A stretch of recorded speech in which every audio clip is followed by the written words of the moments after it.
freedom of speech, fundamental rights, freedom of conscience, academic freedom, freedom of press, and the right to listen. You're listening to So to Speak, the free speech podcast, brought to you by FIRE, the Foundation for Individual Rights and Expression. Welcome back to So to Speak, the free speech podcast, where every other week we take an uncensored look at the world of free expression through personal stories and candid conversations. I am, as always, your host, Nico Perino, and today I want to talk about a Texas bill that was signed into law late last year that seeks to do two things. First, it seeks to prevent viewpoint discrimination on social media platforms, and second, it seeks to compel certain disclosures of the platform's content moderation practices. The new law has been wrapped up in court and hasn't actually gone into effect yet, but after suffering some initial legal setbacks, it recently was upheld by the Fifth Circuit Court of Appeals in a ruling that many found surprising and that diverges from an 11th Circuit ruling on a similar social media law in Florida. The case is arguably setting up the most consequential Supreme Court First Amendment case since New York Times versus Sullivan, which was decided in 1964. And as Charlie Warzel of The Atlantic recently put it, the case is a battle for the soul of the internet. Now, before I bring in our two esteemed guests for today's show to break this all down, I want to set a foundation for our listeners by reading to you all some relevant portions of the Texas law. The law regulates social media platforms with 50 million or more users, and it has two main provisions. First, it says that a social media platform may not censor a user's expression, or a user's ability to receive the expression of another person based on the viewpoint of the user or another person. And in this context, it defines censorship by meaning to block, ban, remove, deplatform, demonetize, deboost, restrict, deny equal access or visibility to, or otherwise discriminate against expression. And the second thing the law seeks to do is to empower social media companies, or force, I should say, social media companies to disclose how they curate and target content to users, how they place and promote content, how they engage in content moderation, how their search functions work, and more. And in addition to these disclosure requirements, they must file a biannual transparency report on various content moderation practices and set up a complaint and appeal system for when users' content is moderated or removed. So, with that foundation set, joining us today to discuss and debate the Fifth Circuit ruling that upheld this Texas law is Brad Smith. Brad is the founder and chairman of the Institute for Free Speech, which filed an amicus brief in support of the Texas law. And also joining us is Ilya Somin. He's a professor of law at George Mason University, and he has written commentary critical of the law and the Fifth Circuit's ruling. Gentlemen, thanks for coming on the show. Thanks. Thank you very much for having us. Brad, let's start with you. What's your read on the Texas law and the Fifth Circuit's decision? Well, I think first we need to recognize that the question of social media here raises a number of very important free speech issues. I'm not sure that they're First Amendment issues. That's a tougher question. But we have not before seen something like this where businesses that exercise a fair amount of influence in the dissemination of public ideas have decided that it's their mission to, in fact, limit the dissemination of those public ideas. And the opinion of the Fifth Circuit kind of provocatively calls them censoring and uses that term over and over. Well, it's not government censorship, and I'm not sure it's helpful to keep calling it censorship in quite the way the court does, but it is censorship. It is an effort to limit opinions simply because people in the platforms don't like them. And one can argue about whether or not they're monopolies or not and so on. I don't really think that's terribly relevant. I think it's clear to everybody that we know how many people rely on a small handful of platforms for news to get message out, how difficult it is to navigate. So, for example, I know one libertarian scholar who I won't name because I don't think he's really wedded to this position, but he's raised it. I think he finds it at least somewhat persuasive. And I don't know that I agree with it totally, but I think it's at least, again, somewhat persuasive. He analogizes it a little bit to the situation for African Americans traveling in the Deep South in the 50s. I mean, they could travel in the Deep South, they could, but it was very difficult for them to exercise that right because of the action taken by private companies with no monopoly power at all. And that might be an applicable type of analogy here. So I think, first of all, we have a big speech issue, and that is potentially at least a compelling government interest in fostering freedom of speech. The second thing then is the interest of the companies is rather interesting as a speech case. And I think the court does a pretty good job of laying out some of the problems here. The companies are not being deprived of their right to speak. They can say whatever they want on their platform or anywhere else. Nothing in the Texas law prohibits that. By the way, it's a big difference from like the Florida law that was struck by the 11th Circuit. Nor are they being required to speak in ways that we usually associate with the compelled speech cases. They're not being required to give a statement like in Barnett. They're not being required to put a statement on their car like in Maynard v. Woolley. They're not being required to include somebody else's message in their message to their customers, as in Pacific Gas and Electric. What they're really saying is simply that they don't want to have their property used to distribute certain messages. And that really sounds much more to me like a property rights claim, which as a libertarian, I think property rights are really important. But the Supreme Court has not thought they're important for almost 100 years. And we have a lot of sort of water under the bridge and a way in which we need to look at things. So it's an odd sort of First Amendment claim to suggest that they're being, compelled to speak in some way. And I guess the third thing I would say just right off the top, just to kind of set the stage and then not try to monopolize our little conversation here, but is there's a lot of discussion I see about, are the platforms more like a newspaper? Is Tornillo versus Miami Herald the applicable precedent? Or are they more like a broadcast company, a cable network? Is Turner v. Federal Communications Commission the applicable precedent? Or are they more like a telephone company? And I think the answer to that is they're like internet platforms. They're not really like any of these analogies. I mean, these analogies are helpful. And as lawyers, we use analogies, but all of these run out. This is kind of a new type of thing. And we think about how much it's changed our world in really 20 years. I think it's worth, keeping that in mind. And for that reason, just to wrap up, I was kind of pleased to see the Fifth Circuit say, look, we're not going to hold this facially unconstitutional. And the idea that we want to allow perhaps at least some experiment and see how some of this actually impacts the platforms and other users and so on in practice may be the wisest part of the decision. Well, Brad, let me ask you, because that was one of the curious things, speaking of the facially unconstitutional question about the decision, it seems to reject under Article 3 the court's ability to review facial challenges altogether. What do you make of that? Well, the opinion is kind of interesting. It's got some parts where I think it if not overreaches, at least puts things in a very tough tone. One commentator described it as Judge Andy Oldham, who wrote the opinion, his audition to be the first appointee to the DeSantis administration Supreme Court. It's got some parts as well that, for example, attack the Lochner era, and actually one of the major efforts of conservative jurisprudence over the last 25 years has been to at least somewhat rehabilitate the Lochner era. So it's interesting to see him, slam into that and take some things that may be a little bit stronger than they need it to be for the opinion to go forward. But let's put it this way: there's no doubt that he wrote some things to catch people's attention. Sure did. Ilya, what's your sense of the case?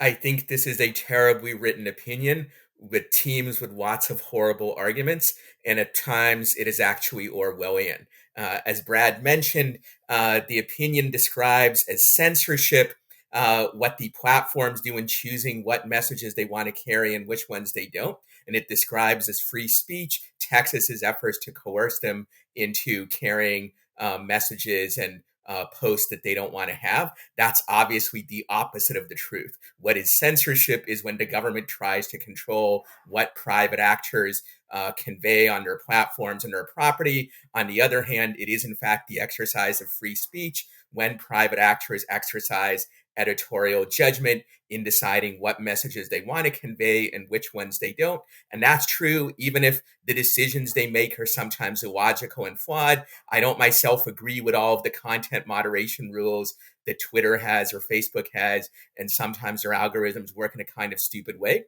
But that's the nature of freedom of speech. I also don't agree with all of the New York Times editorial decisions or Fox News's or others. And it is common for media platforms of many different kinds, going back now decades and centuries, newspapers, TV stations, radio stations, and many others, to allow some messages, but not others. Now, it is said in the opinion and by some other commentators, well, this is different because they're not exercising as close a control or are not as intimately connected. But there are lots of media platforms which traditionally allow a wide range of views, but not an infinite range, and are sometimes perhaps inconsistent which ones they allow. The New York Times, the Washington Post, Fox News all allow publication of various opinion pieces that go against their editorial line, but they will forbid ones that they feel are go too far or offensive or problematic in various ways. I think the same thing is true with Twitter and Facebook. Both in the opinion and by outside commentators who support it, there is this notion that this is different because these entities are some kind of a monopoly. Nothing can be further from the truth. If you look at survey data, many more Americans get political news and commentary from TV news or from traditional web media websites. About 2/3 of Americans say that they get political news and information from both of those sources. Fewer get their information from social media, only about 50%. And of those who get information from both kinds of sources or from more than one, only 11% say they prefer social media. That's from a recent Pew Research Foundation study. So there is lots of competition between social media and other forms of information provision, forms of political expression. It's not even necessarily the case that these platforms, Twitter, Facebook, and so on, have a true monopoly over social media provision of political speech. These entities themselves displaced previous big firms that were seen at the time as possible monopolies like MySpace. If consumers become dissatisfied with Twitter and Facebook, they too might suffer in competition. In the case of Facebook, there's already a lot of evidence that younger people, that is people younger than my generation, I'm already kind of getting old, they don't use Facebook nearly as much as people my age or older do. And Twitter, by the way, is already used only by a relative minority of Americans, and even fewer regularly check it and post on it. I would also add that here, unlike in the common carrier analogy that we might talk about later, here, part of the service that these firms are providing actually is moderation, in that it turns out the consumers, most of them, actually don't want a completely unmoderated space, or one where the only moderation is that which is required by federal law, as under the Texas law. Even Donald Trump's Truth Social, they reserve the right to moderate and remove what they consider offensive speech. And the same thing is true for other conservative alternatives to Twitter and Facebook, like Parler. So if this decision goes through, and I expect that it will more likely than not be overruled by the Supreme Court. I think the court has already signaled that they hold that view, the majority of justices do. But if it's allowed to stand, it would pose a serious threat to freedom of speech, because it would allow government to impose similar kind of restrictions on other media, which they consider big or influential or problematic. The last point I want to take up, and I know I'm probably going to slightly long, is Brad mentioned the issue of property rights. I actually do think that there is a constitutional property rights violation here, and that's true not just under what libertarians might want, but under current Supreme Court takings precedent. The Cedar Point decision from last year says that it's presumptively a taking whenever the government requires even a temporary physical occupation of private property, in that case, property and land. Here, you also, the state of Texas is compelling an occupation of private property, media websites, by speakers or users that the owners of the site don't want to have there. You can say it's not physical property, but the Supreme Court has in fact said that intellectual property gets takings protection under the Fifth Amendment. Moreover, there is even a purely physical occupation here because the the information and data generated by social media sites is actually stored on physical servers. And the more users there are, the more of that storage space have to be used. So there is a physical occupation here as well. And so in my view, there is a violation of the takings clause here, as well as a violation of the First Amendment. That takings clause issue has not been litigated yet in either the Fifth Circuit case or the 11th Circuit, but should the free speech argument be defeated, I would expect this takings issue to come up, and bringing it up does not require going back to the Lochner era or doing anything of the sort. It just requires applying the Supreme Court's precedent, which I think was correctly decided, by the way, from just last year. And Nick, let me raise a couple points here. So first, Ilya says this is not censorship. Well, it is censorship. It's not government censorship, but it's censorship. There's no doubt about that. And what the platforms are saying is exactly, we want the right to censor speech on our platforms. And I think we just need to keep that in mind, because when we get into thinking about this, libertarians have let's put it this way, what is the purpose of libertarianism? Is it to promote freedom, or is it to promote a really tiny little government? I think it's to promote freedom, or maybe no government. I think it's to promote freedom. Now, for most of the last hundreds of years, libertarians have seen government, quite correctly, as the primary threat to those freedoms. But it's never been lost on thoughtful libertarians that private sector can infringe on freedom. Certainly, John Stuart Mill in his On Liberty wrote at great length about the private censorship of speech, which I think he viewed really as a greater problem than public censorship of speech. I'm not sure he was right on that, but I'm not sure he was categorically wrong at all times in all places either. So I do think we need to kind of keep that notion in mind when we think about, what is the purpose of what we hope to do at the end. Now, thoughtful libertarians are going to be very, very uneasy about this, because we do recognize the tremendous power of government. We recognize it can be misused. We recognize that historically this has usually been the big enemy.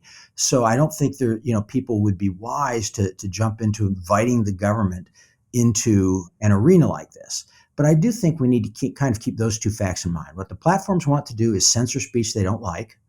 And then we need to think about what is the best way to actually promote freedom, not only in this case, but in the long term. And I note that, so Ilya points out 50% of Americans get their news from Facebook. So at least some of their news. 50%? I'm like, wow. Generally. From social media generally, not just from Facebook. Well, I've seen the last number I saw, Facebook was up in the mid 40s. So I thought maybe you'd see more recent numbers. And I went down to 50. That's a heck of a lot of people getting their news from one source. I don't know that we've seen that since the days when there were simply 3 broadcast networks on the airwaves. Not all their news, but a substantial part of their news. Again, I think the whole question of whether they're monopolies or not is kind of irrelevant. Like I say, if you look in the old discrimination cases, Ollie's Barbecue is not a monopoly. It's a tiny little business. And the bigger question is, what is the overall effect on the ability of people to speak? And we know, again, that it does matter. We know that burying the Hunter Biden story, that it was buried, and we at least can think from certain polling that has been done that it definitely influenced the outcome of the last election. Now, the fact that something influences the outcome of an election isn't a reason to ban it or require it or anything else. That's why people engage in speech, is try to influence the outcomes of elections. But it does indicate, the importance of what is going on here. And that effort was not an effort to influence the outcome by speaking or persuading. It was an effort to influence the outcome by discouraging ideas from getting into the public sector, by hiding them from the public sector. So I think that we need to think about that a bit more in terms of the similar restrictions and so on. Again, I wish the opinion begins by saying we start with the original meaning. Well, that's probably good for the Supreme Court. I'm not sure that's always good for an intermediate appellate court, which probably should start with Supreme Court doctrine of what the original meaning is, even if they would like to go to the original meaning right away. If there's no doctrine on point, maybe you go back to the original meaning. And here, like I say, maybe none of the doctrine exactly fits. But I do wish they focused a bit more on some of the doctrine. And again, a lot of the doctrine has gone through. We have lots of restrictions on companies that force much more compelled speech. So we have Turner Broadcasting versus FCC that says it's okay to force, cable channels to carry certain providers of content. We have Pruneyard saying it's okay to have a state statute that requires a mall to allow people in the mall to set up sort of a little public table and express their point of view. We have a lot of cases like that. And I think, having said a couple times, I don't think the analogies all go that far. I would say, in my mind, the best analogy is this. Way back in the day, back before you were born, Nick, and maybe even Ilya, but probably not. If you wanted to produce something, you would go down to a print shop. They would have names like Instaprint and Pip and Quick Print and things like that. And you would give them the stuff and they would print it up for you. I don't remember ever that there was ever an issue that any of those businesses would not serve somebody because they didn't like the ideas that was being done there. And to me, that's really what these platforms are. They're quick print shops, right? I mean, they don't exercise editorial discretion. They say right up front, they say, look, we pretty much want everybody here. In defending themselves on charges to 230, and I hope the listeners kind of know at least what 230 is, because otherwise we're going to get in a long, long discussion about explaining 230. But 230 is a law that insulates, obviously the providers from certain libel suits. And to maintain that protection under 230 in a sort of a lobbying position, they steadfastly argue that they are not publishers of material. And that's what 230 says. They're not going to be treated as publishers for things that are put on their platform by other people. So you've got this kind of, dual action going on here. And again, I don't think we can kind of just rather simplistically state that, clearly the forces of freedom are on the side of the tech companies here, and clearly the forces of evil on the side of the government here. And I think to call this all Orwellian is to just dismiss the serious complexities of the issues that people have and that the courts deal with. And I'll close this thought with one final thought. My big concern is that the Supreme Court's going to feel they have to take this case. And maybe that's right. It probably is. I do know that there's pretty significant differences from the Florida law, so it's not entirely clear you truly have the clean circuit split. But they're probably going to feel like they have to take this case. It's national importance. And the fact is, I don't think they're ready. I don't think they, or most of us, those of us who are sitting here commenting like we know so much, have probably really thought this stuff through enough to have a real sense of where the values lie and which side is ultimately the one that does the most to protect our freedoms. Now, Ilya, I'll bring it over to you in a second. But I want to go back to what the court says in the majority opinion. They say, and they're kind of echoing what you're saying there, Brad, that they're exercising no editorial discretion.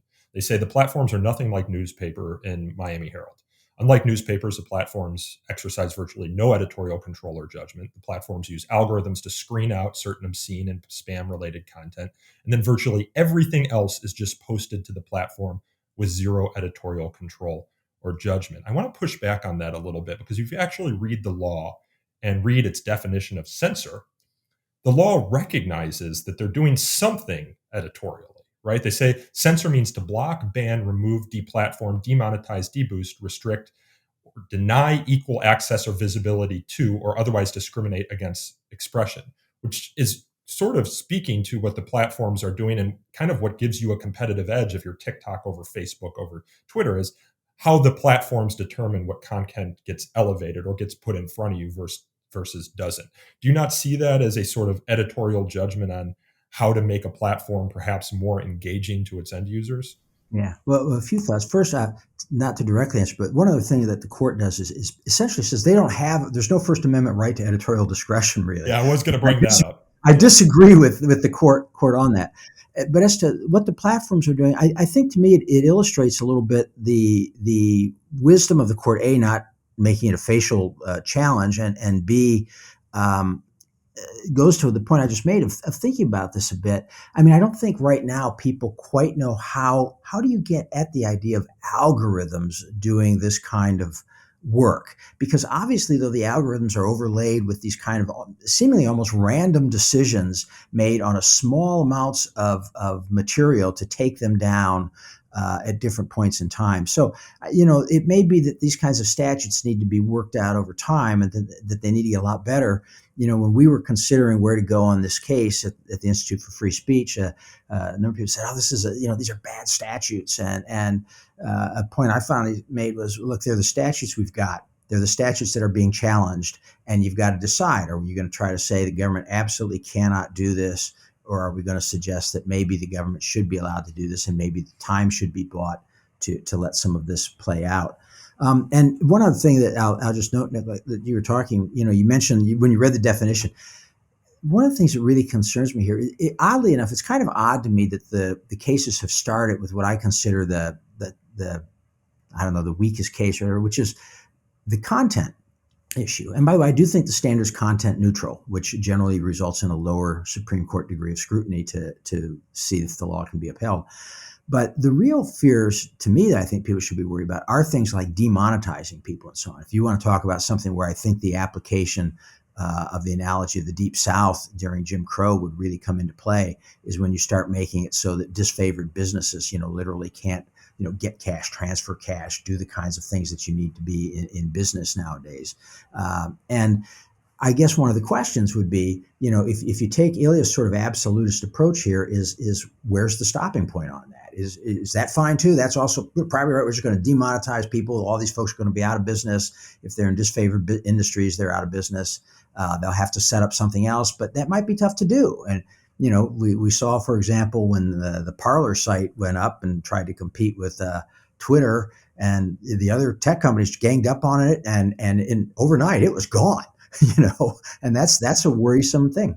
Well, there is the idea that you can think of these internet companies as on a spectrum, right? On the one hand, you've got the internet service provider, the Verizon, that just gets your internet up and running. You've got payment processors, for example. You've got institutions like Cloudflare that prevent denial of service attacks. They don't have any expressive component for it, but they allow you to exist in the internet world. And then further along on the spectrum, perhaps, is something closer to a social media company that maybe does have an expressive component, maybe, or it's like a Tumblr where you create a community surrounding a shared set of values. If you're a Buffalo Bills fan, for example, only Buffalo Bills fans exist here, and you can only have positive Buffalo Bills opinions. So when I'm thinking about it, you gave the example of the print shop, right?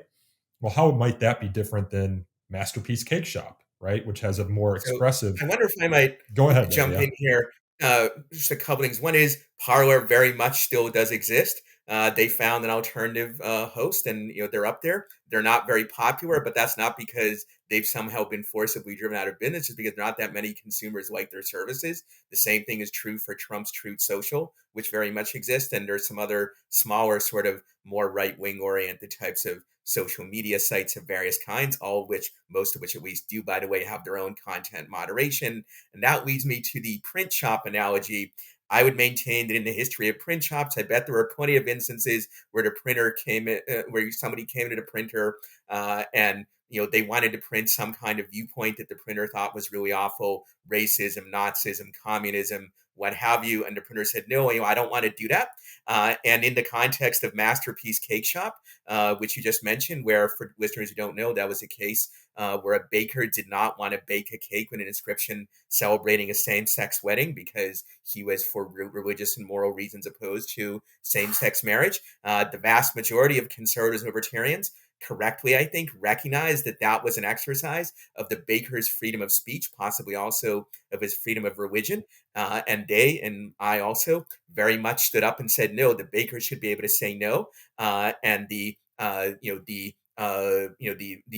person who wants the cake baked, they should go somewhere else and get it baked there.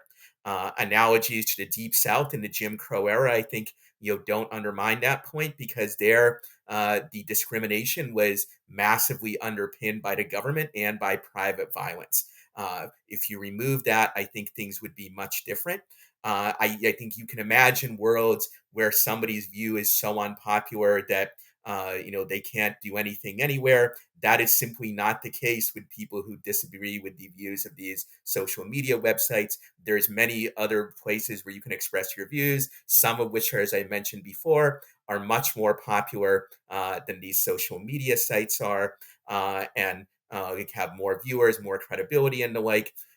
Yes, Twitter and Facebook are big, but there's actually more evidence that something like Fox News influences public opinion in elections than Twitter does. But nobody argues that means Fox News should be compelled to show more left of center views or more other views that disagree with their editorial line. And the same thing applies here.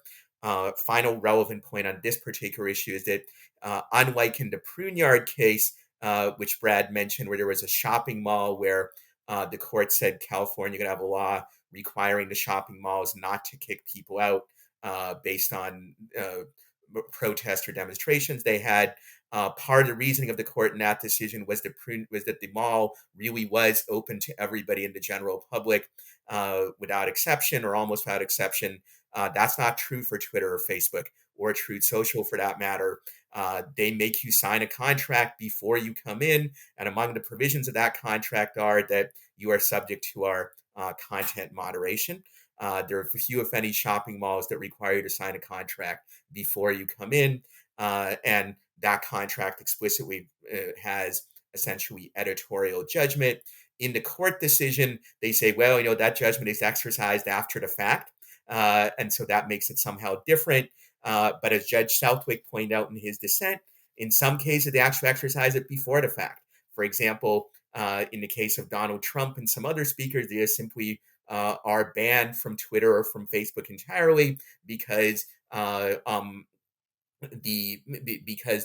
owners of the firm have judged that their expression is so inimical in various ways to the platform's values that they don't want to have them. To my mind, that's no different from Fox News or the New York Times saying, we don't want Ilya Somin ever appearing in our website or our network because we think his views are totally awful. I might disagree with that decision. I might say it's inconsistent or, that I'm not nearly as awful as they say, that they might think that I am, but they do have a First Amendment free speech right to do that. Finally, on the issue of sort of private versus public threats to freedom, yes, I certainly recognize, private actions can threaten freedom in various ways, but when a private platform or a private owner says, I don't want a certain kind of speech on my property, or I don't want people to enter my property at all, that is not some kind of private coercion of freedom. That is itself the exercise of freedom. And in theory, you could have a danger that John Stuart Mill was worried about, that there's an opinion almost that is overwhelmingly agreed on by society, and purely private action can drive that opinion out. That strikes me as a much less likely or plausible scenario than the government exercising its power to force the same rules on all social media or all media that they think are too large. And I would note that in the Mill type scenario, if an opinion really is overwhelmingly dominant in the private sector, and to the extent that people who disagree with it are shut out, then it's certainly very unlikely in a democratic society that the government is going to step in to protect that highly unpopular opinion. To the contrary, it's much more likely that they will step in to oppress that unpopular opinion more. So when we have opinions that are very unpopular in the private sector, that's actually all the more reason to keep the government out of it, because the government is much more likely to come in and suppress those few places where that unpopular opinion can still be expressed, rather than try to come in and somehow help the unpopular opinion, get more of a foothold. And if you look at the history of government policy, there's vastly more examples of the former kind, where they try to help suppress unpopular opinions, than where they try to protect unpopular opinions against First Amendment, against private disapproval or exclusion. And I would add that is actually what is going on with the Texas and Florida social media law. It's not the case that they're protecting some kind of unpopular opinion. It's the case that they claim that conservative opinions, which are, of course, the politically dominant ones in the state of Texas, are being too much excluded from Twitter or from Facebook or some other platforms, and therefore they want those opinions to be more present. So they're not protecting the weak against the powerful. They're actually protecting the majority opinion, or at least the more common opinion in that state, against media firms that on some points disagree with it, or at least on some points don't want some types of right-wing speakers on their sites. Well, I push back on Ilya on a couple of points. First, I think Ilya, you're entirely correct, and it's a really good point to just very good prudential and practical point to express that concern about what is government likely to do with its power. I think that's a real issue, and not one that can at all be taken lightly. But let's take a couple other things. So the masterpiece analogy. I think again that's one that has some persuasive power. But at the end of the day, when you look at the cake shop cases, why are they always cake shops, right? Well, the reason is because you're asking somebody to bake a cake and write on it, here's what I think, right? And that makes it much more like Barnett, like Willie v. Maynard, those kinds of cases where the government is compelling somebody to write something down. And here, the Twitter is not being compelled to write any speech down. And you might add the added point that nobody really thinks that because I post something on Twitter, people think that that's what Twitter believes. Nobody think. I would venture a guess that literally not a single person in the United States believes that. Could be wrong on that, but I would venture that guess that, so I just don't think that masterpiece quite, I think it can be distinguished. And that's what makes, again, this issue kind of tough.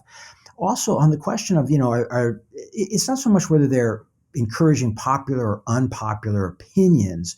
It's the power of individuals that many of the people who are being knocked off these sites do not have a lot of power. And so it's not really so much is this a popular opinion or an unpopular opinion, although that certainly can become an important point. But a lot of these people, don't have any power at all. They're certainly much less powerful than the platforms. The Pruneyard case. Again, Pruneyard could have put up all the signs it wanted to, saying if you come into our mall, you agree you're not going to do this, they were going to lose that case. So I don't think that idea that there's this contract separates it. And I think the court is quite right in pointing out that, look, I believe contracts of adhesion, they're valid, everything else. You check that little box, I agree to these terms, okay, on your computer. But the reality is that elsewhere, these platforms, like the mall in Pruneyard, are repeatedly going forth and saying, we welcome everybody. This is America's new town square. Come here. Oldham's opinion even includes some quotes from some of that sort of marketing material.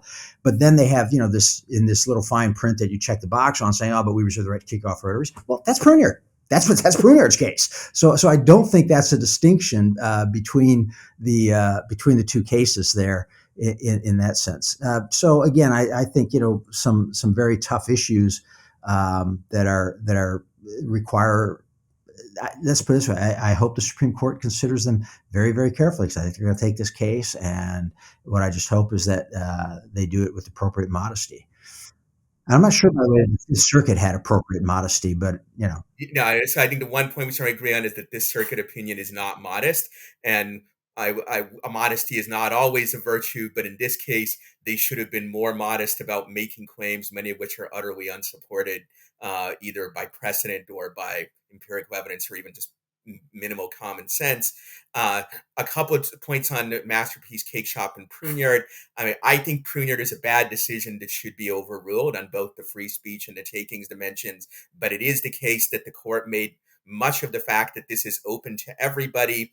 And, at that mall, I think at like the vast majority of malls, there is not, in fact, a person standing at the gate saying, like, you cannot enter our mall unless you sign this contract, which says, like, but there's nobody at Twitter manning the gate either, right? I mean, it would be like if you said to the guy when you walked into the mall, sure, I'll pay, and just walked on by him. They would, they still have that issue, and that's what Twitter's got, is check the box, but they're not really looking at it. So on Twitter, if you want to just go to the website and look at things, you don't have to sign a contract. But if you want to post, you do have to sign it. And this is not just a legal technicality. By now, most Americans who are at all interested in sites like Twitter, they know that they have content moderation. They know they have various kinds of rules. Whereas by contrast, very few people, if you ask them, will say, like, I have to sign an agreement before I enter a mall. Certainly not an agreement about what I will say or not say when I'm there.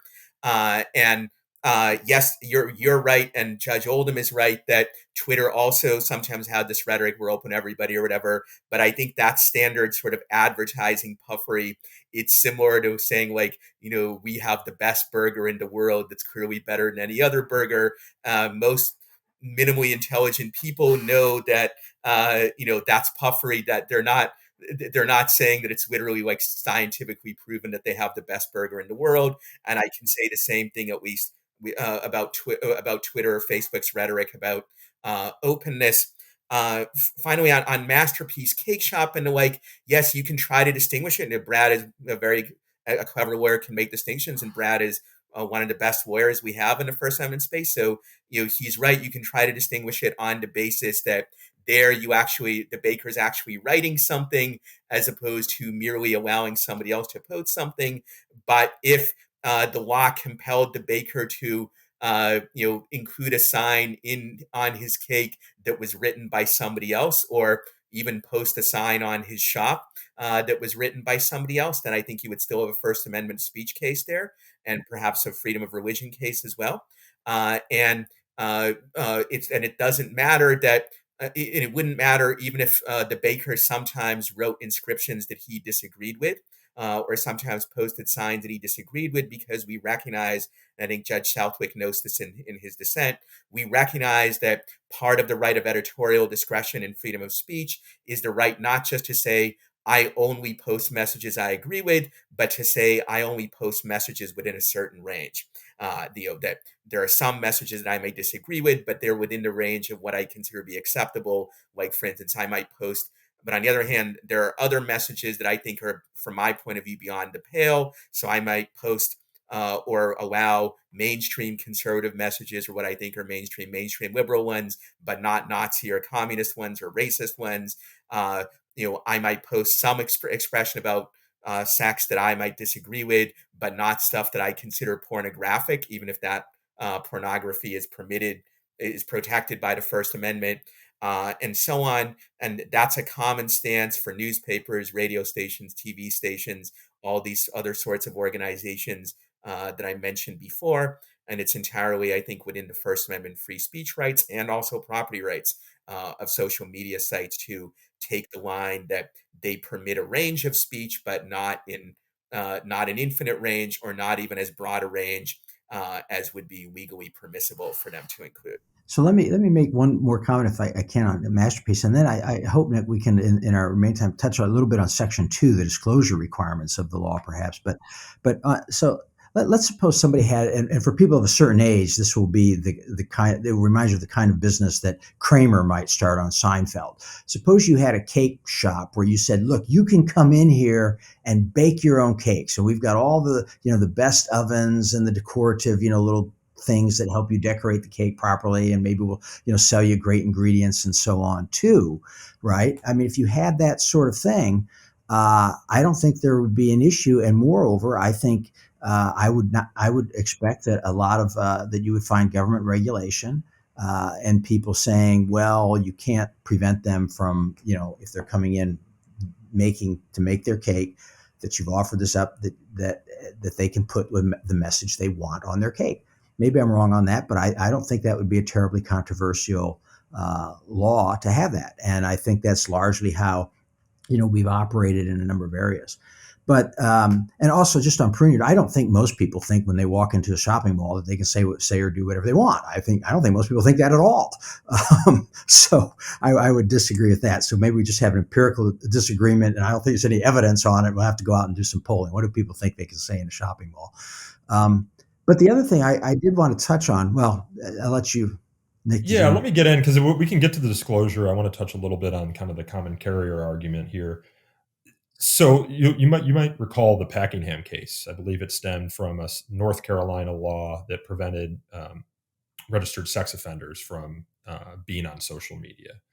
The Supreme Court struck that down as being unconstitutional, and as part of the rationale, they sort of argued that social media is so much a part of our daily lives, and it's so much a part of our modern economy, that to prevent a sex offender from being on it is to cut them out from an important part of our society, right? So if you take that understanding of social media's import in our world, and then you ask yourself, okay, well, what if these social media companies decide that they're just going to not let conservatives on their platforms, or people who express conservative opinions?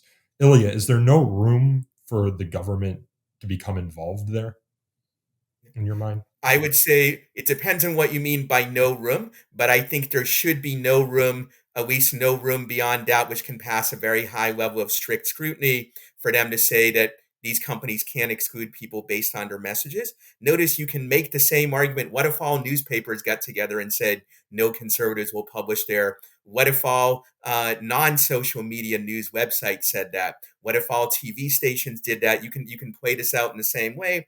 The fact of the matter is that in a private sector with competition, that's not going to happen. Or if it did happen, competitors would emerge, as, by the way, Fox News did emerge as a competitor And didn't that kind of happen with the fairness primarily doctrine too? liberal.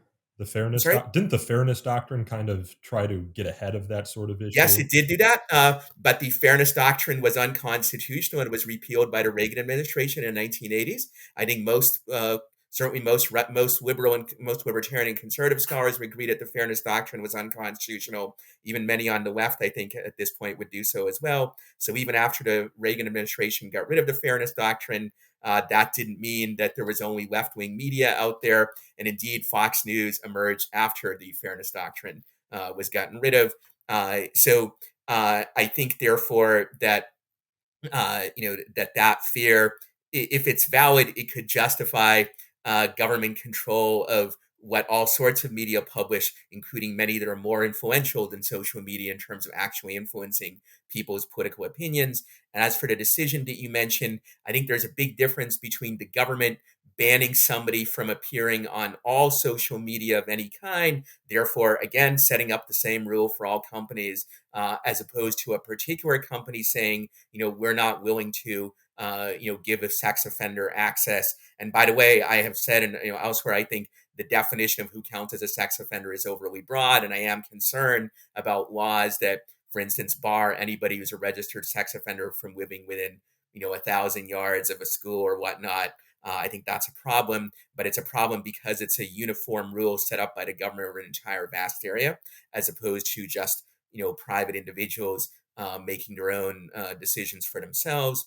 And lastly, I think Brad makes the interesting analogy of what if there was a rule for cake bakers that, unlike the owner of the Masterpiece Cake Shop, these bakeries just let people come in and do a do-it-yourself message on your cake. I think there would be a First Amendment problem if the baker or the owner of the bakery could not say, for instance, we allow a wide range of messages, but we forbid Nazi messages or racist messages or other ones that we especially disapprove of. I think that would be a serious problem.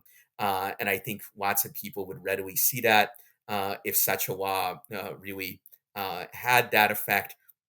The reason why people are less concerned about, or some people are less concerned about the Masterpiece situation is today, and I think for good reason, support for same-sex marriage is a majority view. It's widespread. It's seen as entirely reasonable. So the cake baker is seen as a bigot, I think, in some respects for good reason, for thinking that this form of marriage is somehow wrong or evil.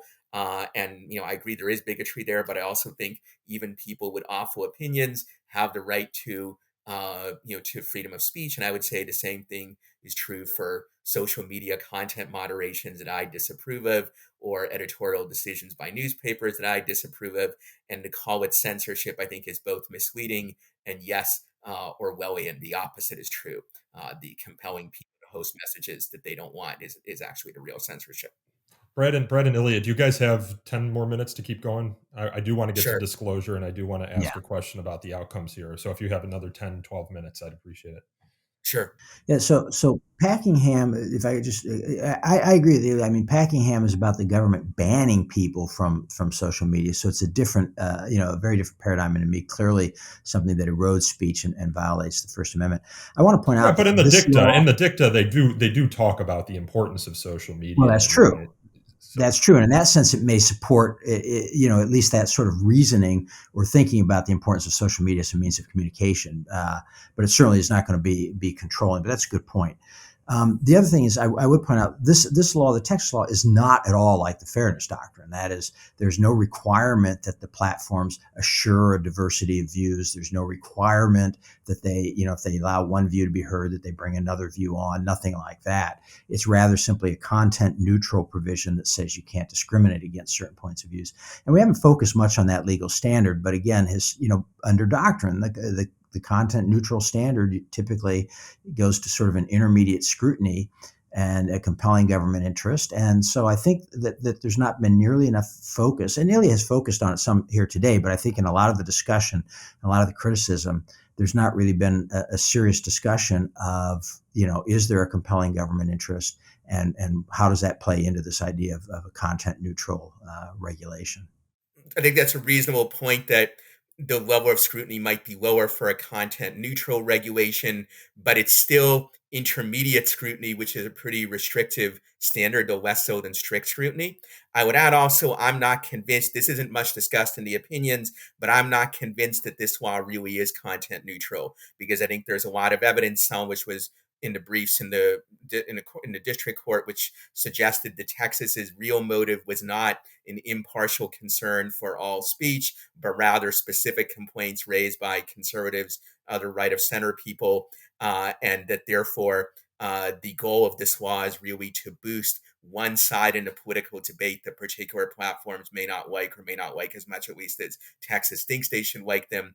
And I think there is a lot of doctrine in the First Amendment area and others which suggest that the intent of the government actor is relevant in determining what kind of regulation it is. For example, a law that on its face is neutral, like a literacy test for voting or a poll tax, may be seen as racially discriminatory if the evidence strongly suggests that the motive is to discriminate against African Americans or some other minority. And I think there is a lot of evidence that this Texas law is meant to boost specifically right of center So speech. let's say the problem is, let's say the problem that they are trying to boost right of center views. And let's suppose, and I think this is a contestable issue, that conservatives are being discriminated against on these platforms. They can't seek redress from a liberal state government, because the liberal state government will say, oh, tough, we don't care. That's great. We think that's good. We want you put down. And they can't seek redress from a conservative state government, because the conservative state government will, by definition, be trying to protect conservative points of view. I mean, I just think that's a little bit of a catch-22 that proves a little too much and goes a little too far in this particular. It's a catch-22 that is inherent in the nature of restrictions on discrimination.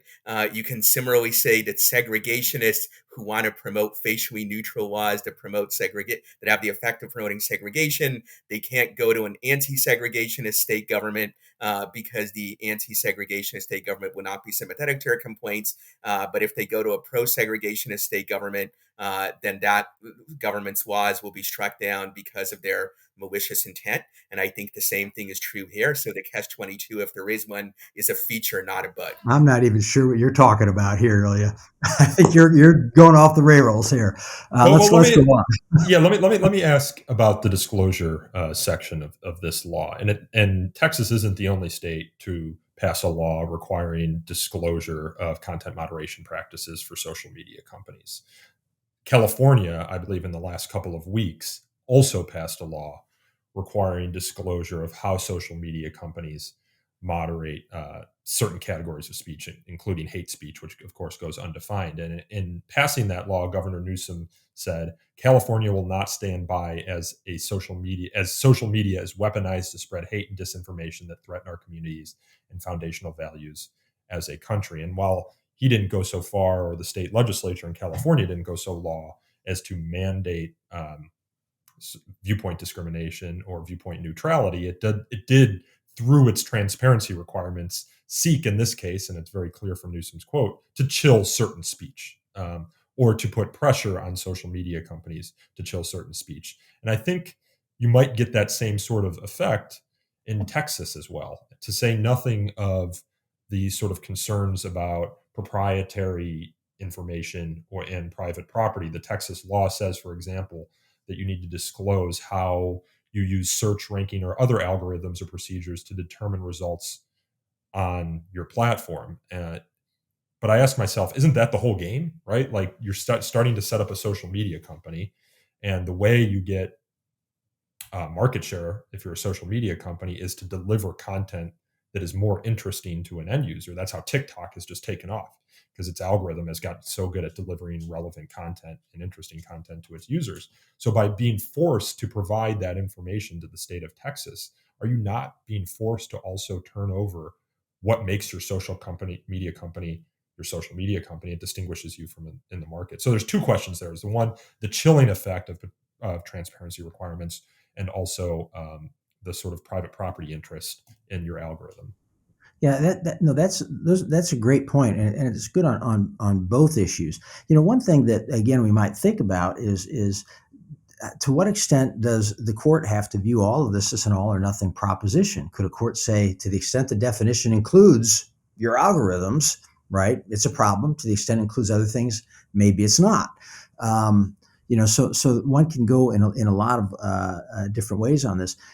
I think you've also implicitly raised something, having said, let's talk about the disclosure stuff, that takes us right back a little bit to the content moderation issue, which is one of the arguments that's been made, for example, by Phil Hamburger at Columbia recently and so on, is that we should have rules that prevent companies from keeping lots of private data, or rules in this situation that might prevent them from discriminating against content on their platforms, precisely so that government cannot begin to pressure the platforms to allow government to use them for improper purposes. And we've seen a lot of evidence. I don't want to make a conclusory, statement as to what's been done, but we've seen a lot of evidence that the government has been attempting to pressure social media platforms to censor certain information, and that the platforms have been very willing to do the bidding of government, things that government could not do directly.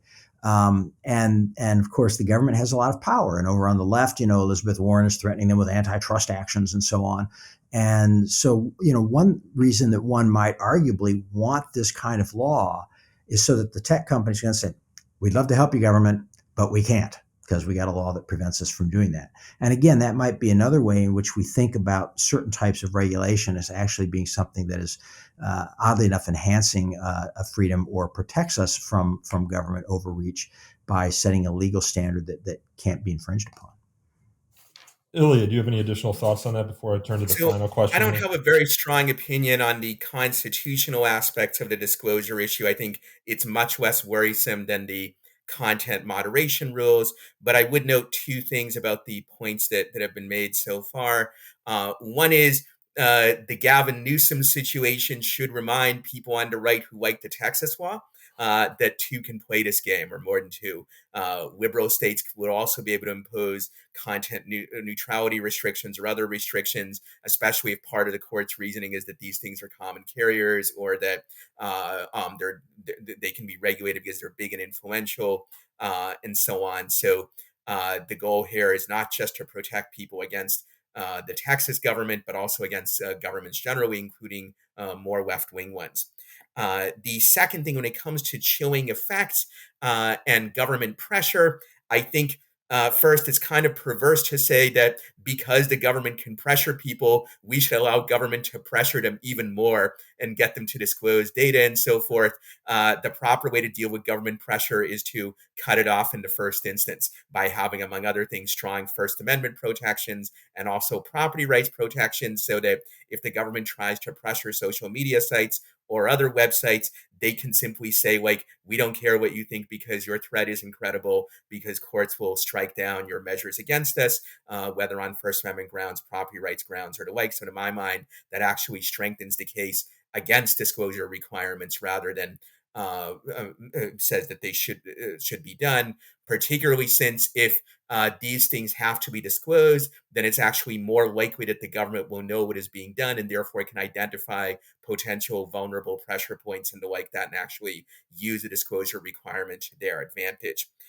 So that said, I actually don't have a very strong opinion on the constitutionality of many disclosure requirements. I think if the disclosure requirements really are content neutral, they might, at least in some cases, be constitutional. And it's not an area of law I know as much about as some of the other ones that we've talked about.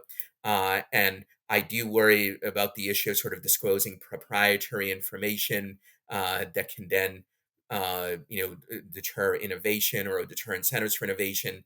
But I wonder if that's more of a policy question than a constitutional one. So on the disclosure things, I think, Brad certainly has more expertise than I do on that issue with his important work on campaigns finance disclosures that he's done. And there are probably lots of other people who know more about that aspect than I do. So while I have a few somewhat tentative thoughts on that, I'll probably leave that issue to people who know more about it than I do. Go ahead, Brad. Well, I was just going to say it is an interesting aspect because the Well, now I've just lost my train of thought here. So, well, why don't we, Well, if you think of it again, you can interrupt me. Obviously, couldn't have been too important. I do want to ask a closing question of you both. So let's say, well, actually, I mean, the Texas law was set to go into effect here soon, but it looks like NetChoice filed an unopposed motion to stay the mandate that would put it into effect, pending a cert petition from the United States Supreme Court. And I guess Ken Paxton, the Attorney General in Texas, didn't oppose that. So I don't believe the law will go into effect. I mean, it just depends what the Supreme Court says here, I guess. But let's say the law does go into effect, or the Supreme Court agrees with the Fifth Circuit and it's ruled constitutional. What does the internet look like?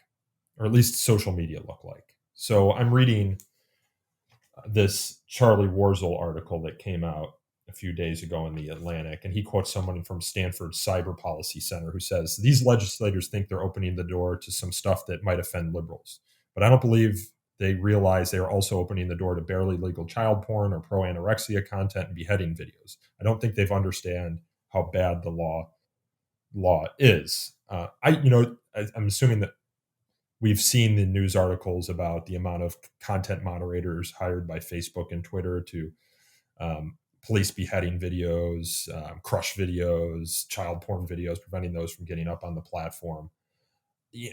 How can social media companies handle that if the Fifth Circuit ruling stands? And there are states that, like Texas, that have a law like this in place. And how are social media companies going to have a switch that you can play with at the top of your screen where you get a moderated version of Facebook versus an unmoderated version? I'm just trying to get a sense of what social media looks like, because I remember the MySpace era where things were much less moderated. You could even change your pages with your own HTML. It was very spammy. A lot of different sort of content that you wouldn't see on a Facebook or Twitter. So what does the internet look like in a Judge Oldham Texas world? So I'm not an internet or technology specialist, so I can't know for sure. But I do think that if the Texas law is allowed to stand in its full force, then you will see a lot of very unpleasant user experiences on social media. One of the reasons why virtually all social media platforms do in fact have content moderation that goes beyond what the Texas law allows is because most consumers want that. That doesn't mean that all the content moderation is good or that there aren't some stupid decisions. I myself disagree with some decisions that I've seen made, but I think a world where the content moderation is limited to this very tight space that Texas allows, I think would be problematic. I would also worry that this would open up the door, depending on how the court reasons this decision, this would open up the door to other kinds of regulation of social media content and possibly other content as well, because as I've mentioned before, many of the kinds of arguments that Judge Oldham uses to justify the regulation on social media could just as easily apply to many other kinds of media. And I think most of his attempts to try to say that it wouldn't apply to them largely fail, either because they're based on factual inaccuracies or because there are logical fallacies in the things that he says, or both.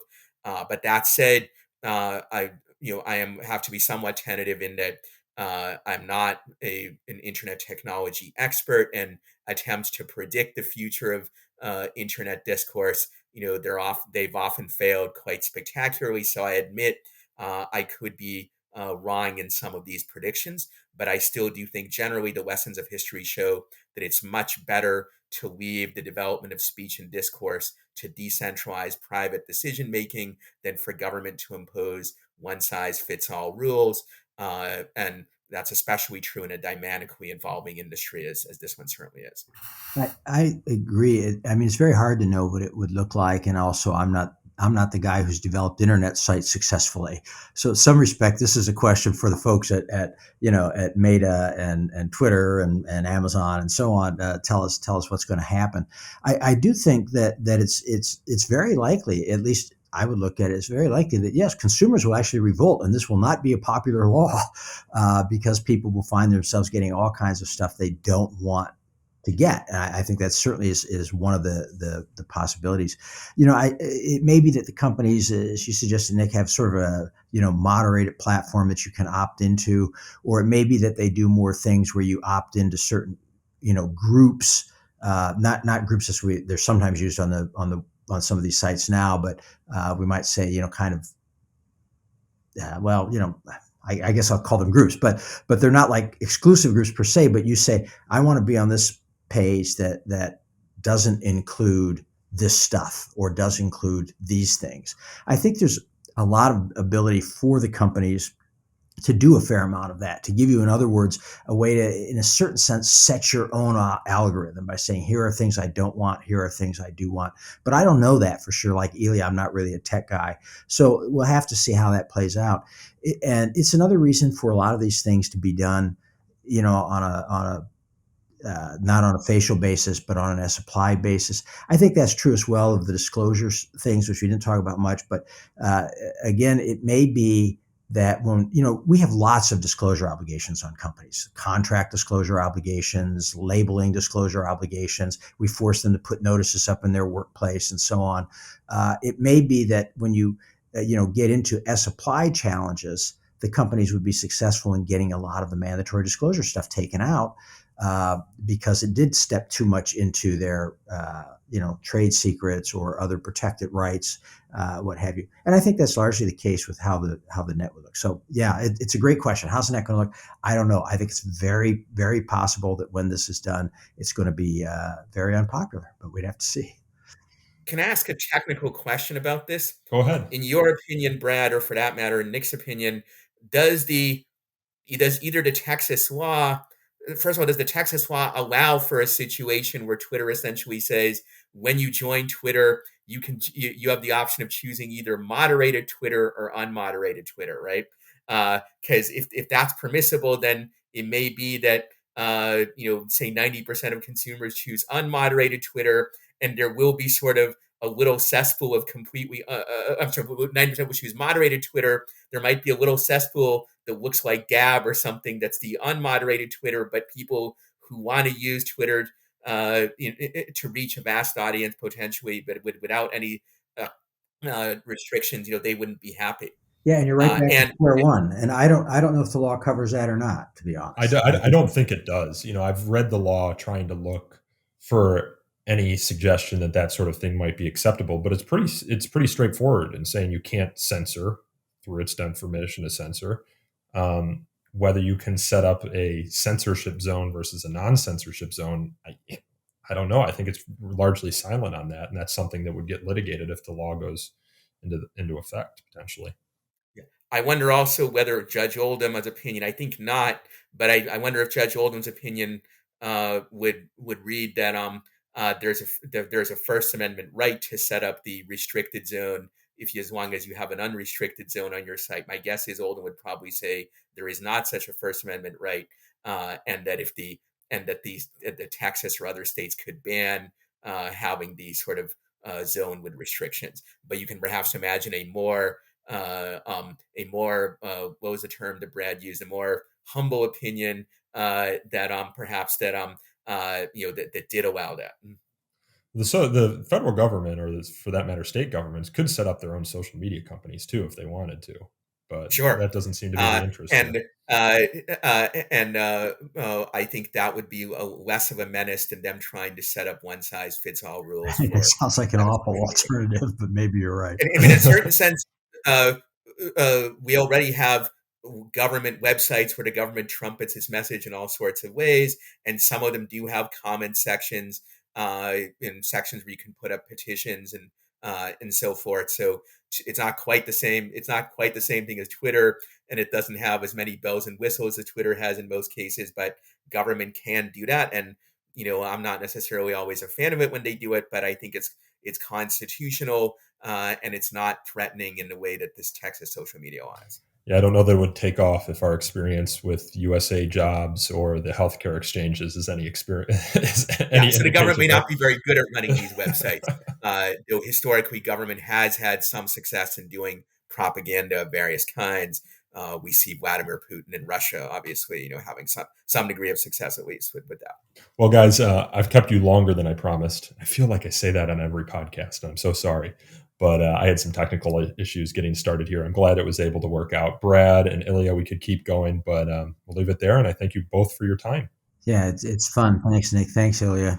I got to go teach a class now, believe it or not. I have a Friday afternoon class. So see you all later. That was Brad Smith of the Institute for Free Speech and Ilya Somin of George Mason University. This podcast is hosted, produced, and recorded by me, Nico Perino, and edited by my colleagues Aaron Reese and Chris Malpe. You can learn more about So to Speak by subscribing to our YouTube channel or following us on Twitter or Instagram by searching for Free Speech Talk. We're also on Facebook at facebook.com/so to speak podcast. And you can email us feedback, as always, at so to speak @thefire.org. We take reviews. Those are appreciated. They help get more ears and eyes on the show. And until next time, I thank you all again for listening.